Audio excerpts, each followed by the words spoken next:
সুপ্রিয় শিক্ষার্থী, আপনাদের 15তম সপ্তাহের ব্যবসা সংগঠন ও ব্যবস্থাপনা এক অ্যাসাইনমেন্ট সমাধানটি আমাদের চ্যানেলে অলরেডি আপলোড করা হয়েছে। আমরা আজকে কম্পিউটার অফিস অ্যাপ্লিকেশন 1 15তম সপ্তাহের একাদশ শ্রেণীর যে অ্যাসাইনমেন্টটি সেটি দেখব। তার পূর্বে আমাদের অনলাইন প্রাইভেট প্রোগ্রামে যারা ভর্তি হয়েছেন তাদের জ্ঞাতার্থে একটি বিষয় জানিয়ে রাখি যে আজকে থেকে আপনাদের ক্লাস শুরু হয়েছে। সন্ধ্যা 7টা থেকে আপনাদের ক্লাস রুটিন দেওয়া হয়েছে এবং জুম আইডি পাসওয়ার্ডও আমাদের গ্রুপে শেয়ার করা হয়েছে, আপনারা দেখে নেবেন। আর এখনও যারা আমাদের অনলাইন প্রাইভেট প্রোগ্রামে ভর্তি হননি, বাংলাদেশে এই প্রথম আমরা 5টি চ্যানেলের পক্ষ থেকে বিএম শ্রেণীর শিক্ষার্থীদের, একাদশ এবং দ্বাদশ শ্রেণীর শিক্ষার্থীদের জন্য অনলাইন প্রাইভেট প্রোগ্রামের আয়োজন করেছি। এখানে স্ক্রিনে দেখানো যে কোনো একটি নাম্বারে ফোন দিয়ে আপনি আপনার ভর্তিটা নিশ্চিত করতে পারেন। এখানে ভর্তি ফি হচ্ছে 510 টাকা। আপনাদের পরীক্ষার পূর্ব পর্যন্ত ক্লাস হবে নিয়মিত 3টা বিষয়ের উপর এবং আপনাদের পরীক্ষার ঠিক পূর্বে আমরা 10 থেকে 15 দিন পূর্বে আপনাদের পরীক্ষা কমন উপযোগী সংক্ষিপ্ত সিলেবাসের উপর একটি সুপার সাজেশন দেব, যে সাজেশন থেকে আমরা বলছি আপনাদের শতভাগ কমন পড়বে। তো এখানে স্ক্রিনে যে নাম্বারগুলো রয়েছে যে কোনো একটি নাম্বারে ফোন দিয়ে এখানে আমাদের Education Update BD, Khan Educare, Raju Academy BD, BD 24 এবং আমাদের হারুন স্যার অ্যাকাউন্টিং, তো যে কোনো একটি নাম্বারে ফোন দিয়ে আপনারা আপনার ভর্তি নিশ্চিত করতে পারেন। আর আমরা আজকে যে ক্লাসটি নিব সেই ক্লাসটির জুম আইডি হচ্ছে এটা এবং পাসওয়ার্ড হচ্ছে এটা। আপনারা চাইলে সেই ক্লাসটি ফ্রি আজকের জন্য করতে পারেন। এরপর সপ্তাহ থেকে আপনারা পরের দিন থেকে কিন্তু আমাদের স্টুডেন্ট যারা রয়েছে শুধুমাত্র তারাই ক্লাসগুলো করতে পারবে, আর যারা ভর্তি হন নাই তারা ক্লাস করতে পারবে না। আপনি আমাদের ক্লাসগুলো যাচাই করতে পারেন, যাচাই বাছাই করে আপনি সিদ্ধান্ত নিতে পারেন। তো যারা ভর্তিকৃত স্টুডেন্ট রয়েছেন তাদেরকে নিয়ে আমরা একটা ফেসবুক প্রাইভেট গ্রুপে জয়েন করাবো। সেইখান থেকে আপনাদের ক্লাসের সমস্ত আপডেট এবং ক্লাসগুলো সেইখান থেকে পরিচালিত হবে।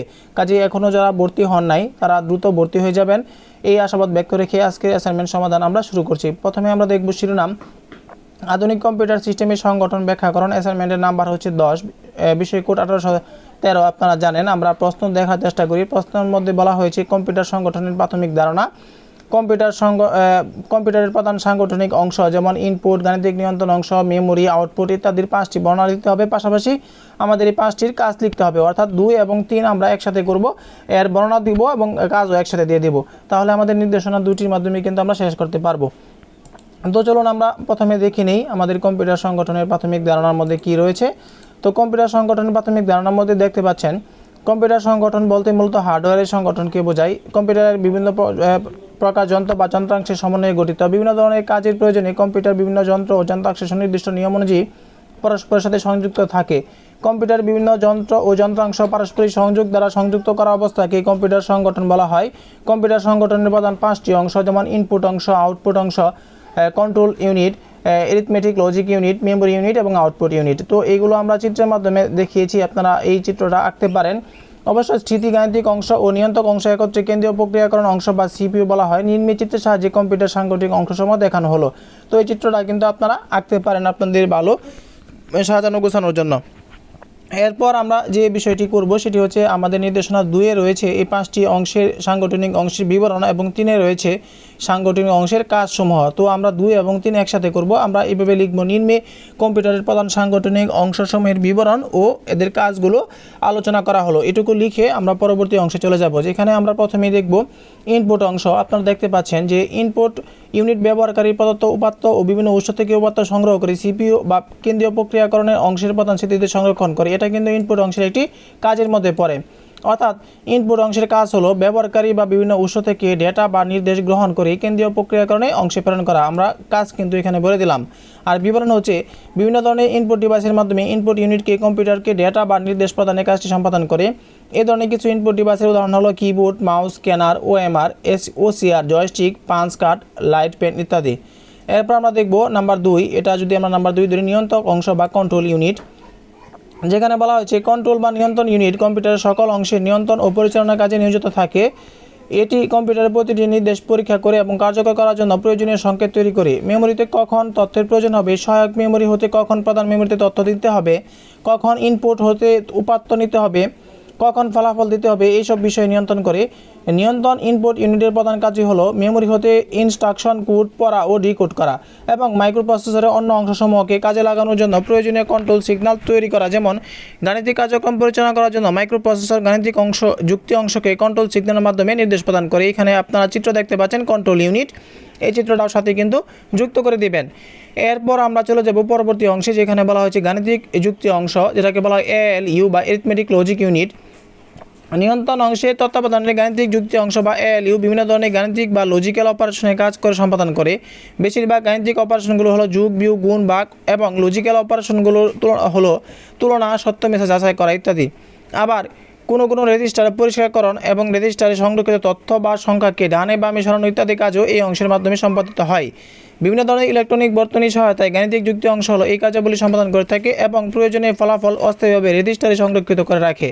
বর্তমানে মাইক্রোপ্রসেসরগুলোতে কাজের গতি বাড়ানোর প্রয়োজনে একাধিক গাণিতিক যুক্তি অংশ ব্যবহৃত হয়। এরপর আমরা দেখব 4 নম্বরে মেমোরি বা স্মৃতি অংশ, যেটাকে বলা হচ্ছে কোনো সমস্যার সমাধান করার জন্য কম্পিউটারে যেই সমস্ত উপাত্ত বা নির্দেশাবলীর ইনপুট ডিভাইসের সাহায্যে দেওয়া হয় তা কম্পিউটার স্মৃতি অংশে জমা হয়।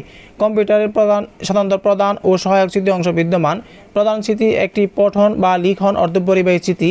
প্রক্রিয়াকরণের জন্য প্রোগ্রাম বা উপাত্তকে এই অংশে সংরক্ষণ করা হয়। এছাড়া প্রোগ্রাম নির্বাহের সময় অন্তর্বর্তীকালীন ফলাফলকে এই ধরনের স্মৃতি অংশে সংরক্ষণ করা হয়। তথ্যকে স্থায়ীভাবে সংরক্ষণ করার সহায়ক স্মৃতির প্রয়োজন হয়। র্যাম হচ্ছে প্রধান স্মৃতি এবং হার্ড ডিস্ক ও ফ্লপি ডিস্ক হচ্ছে সহায়ক স্মৃতি। সর্বশেষে দেখব আমরা output unit. Output unit computer প্রক্রিয়াকরণের ফলাফল ব্যবহারকারীকে উপস্থাপন করে। আউটপুট ইউনিটের এ ধরনের কাজের জন্য বিভিন্ন ধরনের আউটপুট ডিভাইস ব্যবহৃত হয়। Monitor, printer, plotter, speaker, multimedia, projector ইত্যাদি হলো আউটপুট ডিভাইসের উদাহরণ। এছাড়া হার্ড ডিস্ক, পেন ড্রাইভ ইত্যাদিতেও ফলাফল রেকর্ড করে রাখা যায়। যখন কোনো আউটপুট কাজে ছাপা হয় তখন তাকে হার্ড কপি বলা হয়, আর যখন মনিটরে দেখা যায় তখন তাকে সফট কপি বলা হয়। তো সবটি শিক্ষার্থী, এই ছিল আপনাদের নির্দেশনা 2 এবং 3 সমাধান একসাথে আমরা দিয়ে দিলাম। আশা করি আজকের ভিডিওর পিডিএফ ফাইলটি আমাদের ভিডিও ডেসক্রিপশন বক্সে দেওয়া যে ফেসবুক গ্রুপ রয়েছে সেখানে আপনারা পেয়ে যাবেন। আর আমাদের ভর্তিকৃত স্টুডেন্ট যারা রয়েছে বিএমের, তাদের ভর্তিকৃত বিএমএ স্টুডেন্ট যারা রয়েছেন তাদের ক্ষেত্রে আমরা সবগুলো পিডিএফ একসাথে করে সাজেশন আকারে প্লাস অ্যাসাইনমেন্ট সমাধানগুলো একসাথে আমরা আমাদের যে প্রাইভেট গ্রুপ রয়েছে সেখানে দিয়ে দিব। আর আপনারা আমাদের যে অনলাইন প্রাইভেট প্রোগ্রাম রয়েছে যেখানে বাংলাদেশের বিএম শাখা নিয়ে কাজ করে একাদশ দ্বাদশ শ্রেণীর জন্য যে সকল চ্যানেল রয়েছে সবগুলো চ্যানেল একত্রিত করে আমরা সবাই মিলে আপনাদের এই প্রোগ্রামটা অর্গানাইজ করেছি। মাত্র 510 টাকার বিনিময়ে আপনারা এই প্রোগ্রামটি করতে পারবেন পরীক্ষার পূর্ব পর্যন্ত, এবং যেখানে আপনাদের 3টি বিষয়ের উপর পরীক্ষা হবে সেই 3টি বিষয়ের উপর নিয়মিত আমাদের ক্লাস হবে। আমাদের অভিজ্ঞ শিক্ষক মণ্ডলী, যেমন আমাদের হারুন স্যার রয়েছেন অ্যাকাউন্টিংয়ের জন্য, উনি অ্যাকাউন্টিং একাদশ শ্রেণী এবং দ্বাদশ শ্রেণী নেবেন। আমাদের এমবিডি 24 রয়েছেন আমাদের অপু ভাই, উনি ব্যবসা সংগঠন ব্যবস্থাপনা নেবেন, এবং আমাদের খানুডিকুয়ার রয়েছেন যিনি electrical engineer plus computer engineer, উনি কিন্তু আমাদের কম্পিউটার অংশটা নেবেন। আর মার্কেটিংয়ের জন্য আমি রয়েছি। পাশাপাশি আপনারা এটি দ্বাদশ শ্রেণীর জন্য আপনারা যদি আমাদের এই প্রোগ্রামের সম্পর্কে বিস্তারিত জানতে চান, আপনাদের স্ক্রিনে যে প্রথমে নাম্বারগুলো দেখিয়েছি আবারও আরেকবার দেখাই, সেই নাম্বারগুলোতে কল দিয়ে বিস্তারিত জেনে নেবেন। এখানে আপনাদের জন্য এই যে নাম্বারগুলো রয়েছে সেই নাম্বারগুলোতে কল দিয়ে বিস্তারিত জেনে নেবেন, এবং আপনাদের যত প্রশ্ন আছে সেখানে আপনি করতে পারেন। আমরা আপনাদেরকে টাকা পেমেন্ট পাওয়ার পর আমরা একটি প্রাইভেট গ্রুপে আপনাদেরকে জয়েন করে দিব, যেখানে সমস্ত ভর্তিকৃত স্টুডেন্ট রয়েছে তাদের সঙ্গেও আপনি যোগাযোগ করতে পারবেন। এবং প্রতিদিন সন্ধ্যা 7টা থেকে ক্লাসগুলো নেওয়ার পরিকল্পনা রয়েছে। আপনাদের সুবিধা অসুবিধার কথা বিবেচনা করে হয়তো ক্লাসটা পেছানো হতে পারে, হয়তো 8টা থেকে করা যেতে পারে। তো সবাই ভালো থাকুন। আমরা আগামী সপ্তাহে আপনাদের সঙ্গে, এটি হচ্ছে আপনাদের এই সপ্তাহ শেষ অ্যাসাইনমেন্ট, আপনাদের সঙ্গে পরীক্ষা সাজেশন এবং অন্যান্য বিষয় নিয়ে পরবর্তীতে আবারও দেখা হবে। সেই অবধি আপনাদের কাছ থেকে আজকের মতো বিদায় নিচ্ছি। আল্লাহ হাফেজ।